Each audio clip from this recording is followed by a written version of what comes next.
Federal Government Israel, others unveil second edition of Unveil initiative in Abuja, assures maximum support for Nigerian youth. Top General Bipin Rawat dies in helicopter crash in India. Foreign firm Equinix purchases Nigerian data center in $320 million deal. Details shortly.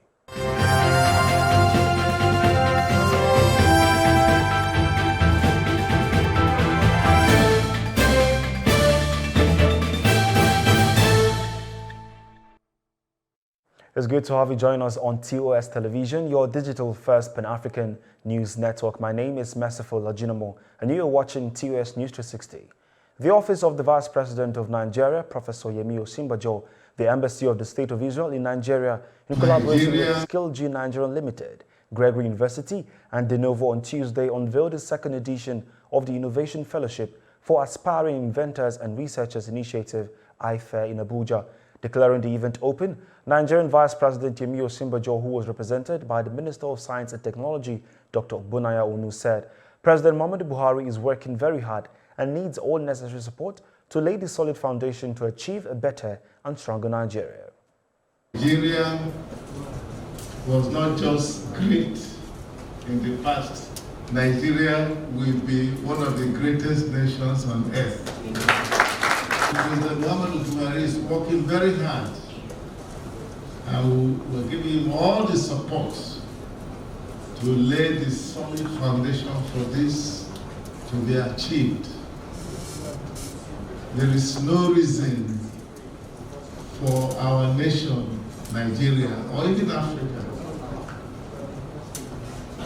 Nigerians, Africans, to be poor, because we have almost everything that many other countries in other continents look for. Every person here today has been invited to this event because the part that you play in advancing the cause of innovation and entrepreneurship in Nigeria. Israel invites any and all parties represented here to collaborate and build more success stories like the Unveil initiative. To the mentors and participants of the Unveil, I congratulate you on the fascinating journey ahead of you for the next 6 months, and I look forward to presenting your results proudly. Whether in entertainment, whether in sports, whether in science, Nigerian youths can compete with the best in the world. So all the fellows, people that will be undergoing this 6 months training, I congratulate you.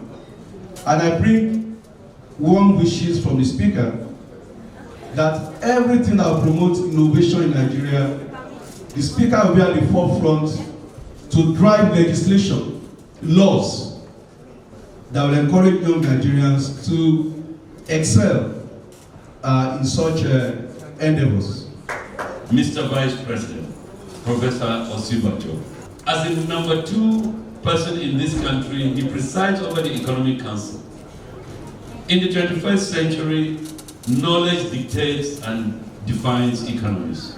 Knowledge economy, it is called. We cannot be different. And even the context of knowledge, it is research that makes all the difference. Innovative research, what I call problem-solving research. It's been wonderful joining you here. I say one thing, to have this collection of great Nigerians and citizens across the world, leaders across the world associated with innovation, is to say they are ready to support us. We Nigerians must embrace them and get the best out of it. Unveil is an initiative which prioritizes investment on youth innovation and research programs to promote financial independence among Nigerians and curb the scourge of poverty in the country. The National Emergency Management Agency, NEMA, said on Tuesday night it received 180 Nigerians who were stranded in Libya. According to NEMA's acting Southwest Coordinator, Ibrahim Farinloye, the returnees were brought back with the assistance of the European Union Special Program through the International Organization for Migration. An Apex Igbo social cultural group in Nigeria, Ohanaeze Ndigbo, has revealed that the 2023 presidential election will end the menace of ethnic dominance in the country. The group made the revelation in a press statement by the Secretary General of the group, Mazi Okechukwu Isoguzoro on Wednesday.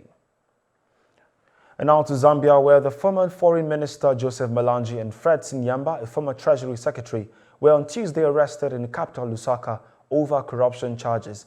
According to government officials, Malanji faces charges for allegedly possessing property suspected to be proceeds of crime, including a Bell helicopter 430 valued at $1.4 million.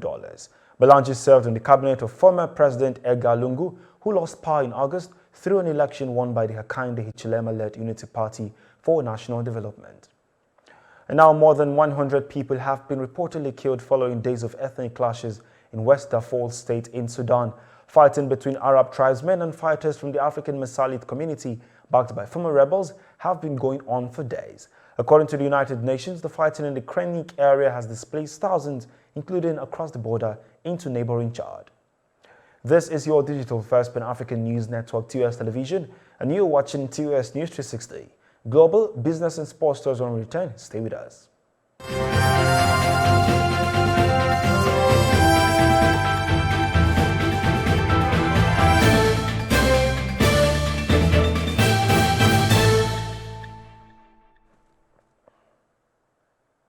Thanks for staying.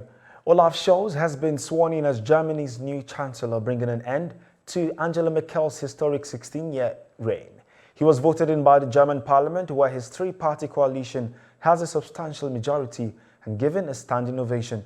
His center-left Social Democrats will govern alongside the Greens and the business-friendly Free Democrats. India's Chief of Defense Staff General Bipin Rawat on Wednesday died in a helicopter crash in southern Indian state of Tamil Nadu. Rawat's wife and 11 others were killed after the Mi-17 V5 helicopter came down in hills near Kurnool city. General Rawat, aged 63, was appointed India's first ever Chief of Defense Staff in January 2019. And moving on, the Myanmar military's violent suppression of protest has led to more attacks on military targets. Soldiers have been accused of killing 13 people from a village in central Myanmar. 11 of these bodies were discovered on Tuesday. The incident occurred near the city of Monwa after local militias opposing military rule carried out at least 2 bomb attacks on a military convoy.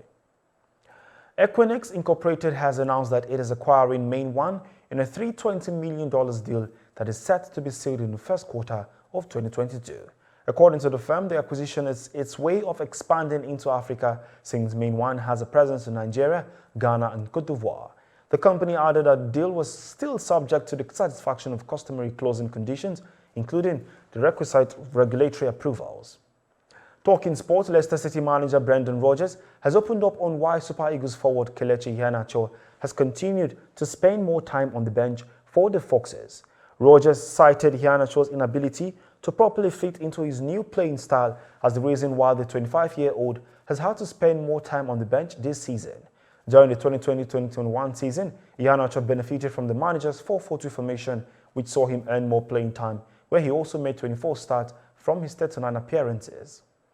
And that is TOS News 360 on your digital first Pan-African news network. For more updates, visit www.tostvnetwork.com.